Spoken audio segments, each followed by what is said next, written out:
ரோமர் 2ஆம் அதிகாரம். ஆகையால் மற்றவர்களை குற்றவாளியாக தீர்க்கிறவனே, நீ யாரானாலும் சரி, போக்குச் சொல்ல உனக்கு இடமில்லை. நீ குற்றமாக தீர்க்கிறவைகள் எவைகளோ அவைகளை நீயே செய்கிறபடியால் நீ மற்றவர்களை குறித்து சொல்கிற தீர்ப்பினாலே உன்னைத்தானே குற்றவாளியாக தீர்க்கிறாய். இப்படிப்பட்டவைகளை செய்கிறவர்களுக்கு தேவனுடைய நியாய தீர்ப்பு சத்தியத்தின்படியே இருக்கிறதென்று அறிந்திருக்கிறோம். இப்படிப்பட்டவைகளை செய்கிறவர்களை குற்றவாளிகள் என்று தீர்த்தும் அவைகளையே செய்கிறவனே, நீ தேவனுடைய நியாய தீர்ப்புக்கு தப்பித்துக் கொள்ளலாம் என்று நினைக்கிறாயோ? அல்லது தேவ தயவு நீ குணப்படும்படி உன்னை ஏவுகிறதென்று அறியாமல் அவருடைய தயவு, பொறுமை, நீடிய சாந்தம் இவைகளின் ஐஸ்வர்யத்தை அசட்டை பண்ணுகிறாயோ? உன் மனக்கடினத்திற்கும் குணப்படாத இருதயத்திற்கும் ஏற்றபடி தேவனுடைய நீதியுள்ள தீர்ப்பு வெளிப்படும். கோபாக்கினை நாளிலே உனக்காக கோபாக்கினையை குவித்துக் கொள்கிறாயே. தேவன் அவனவனுடைய கிரியைகளுக்கு தக்கதாய் அவனவனுக்கு பலனளிப்பார்.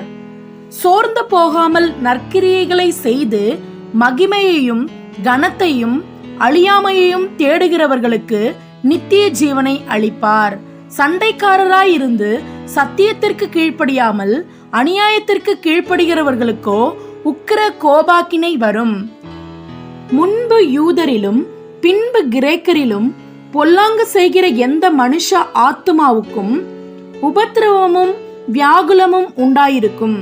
முன்பு யூதரிலும் பின்பு கிரேக்கரிலும் எவன் நன்மை செய்கிறானோ அவனுக்கு மகிமையும் கனமும் சமாதானமும் உண்டாகும். தேவனிடத்தில் பட்சபாதம் இல்லை. எவர்கள் நியாயப்பிரமாணம் இல்லாமல் பாவம் செய்கிறார்களோ அவர்கள் நியாயப்பிரமாணம் இல்லாமல் கெட்டு போவார்கள்.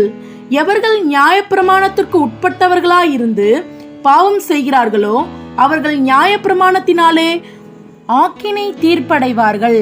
நியாயப்பிரமாணத்தை கேட்கிறவர்கள் தேவனுக்கு முன்பாக நீதிமான்கள் அல்ல, நியாயப்பிரமாணத்தின்படி செய்கிறவர்களே நீதிமான்கள் ஆக்கப்படுவார்கள். அன்றியும் நியாயப்பிரமாணம் இல்லாத புறஜாதிகள் சுபாவமாய் நியாயப்பிரமாணத்தின்படி செய்கிற போது நியாயப்பிரமாணம் இல்லாத அவர்கள் தங்களுக்கு தாங்களே நியாயப்பிரமாணமாய் இருக்கிறார்கள். அவர்களுடைய மனசாட்சியும் கூட சாட்சியிடுகிறதுனாலும் குற்றமுண்டு குற்றமில்லை என்று அவர்களுடைய சிந்தனைகள் ஒன்றையொன்று தீர்க்கிறதினாலும் நியாயப்பிரமாணத்திற்கு ஏற்ற கிரியை தங்கள் இருதயங்களில் எழுதியிருக்கிறது என்று காண்பிக்கிறார்கள்.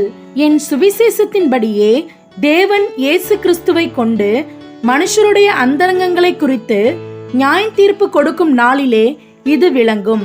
நீ யூதன் என்று பெயர் பெற்று நியாயப்பிரமாணத்தின் மேல் பற்றுதலாயிருந்து தேவனை குறித்து மேன்மை பாராட்டி நியாயப்பிரமாணத்தினால் உபதேசிக்கப்பட்டவனாய் அவருடைய சித்தத்தை அறிந்து நன்மை தீமை இன்னதென்று வகையறுக்கிறாயே.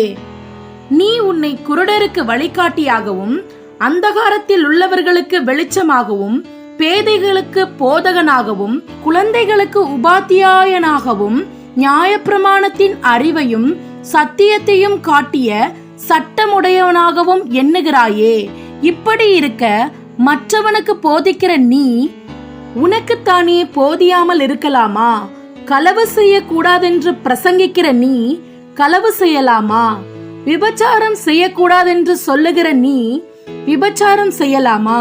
விக்கிரகங்களை அருவருக்கிற நீ கோவில்களை கொள்ளையிடலாமா? நியாயப்பிரமாணத்தை குறித்து மேன்மை பாராட்டுகிற நீ நியாயப்பிரமாணத்தை மீறி நடந்து தேவனை கனவீனம் பண்ணலாமா? எழுதியிருக்கிறபடி தேவனுடைய நாமம் புறஜாதிகளுக்குள்ளே உங்கள் மூலமாய் தூஷிக்கப்படுகிறதே. நீ நியாயப்பிரமாணத்தை கை கொண்டு நடந்தால் விருத்த சேதனம் பிரயோஜனம் உள்ளதுதான்.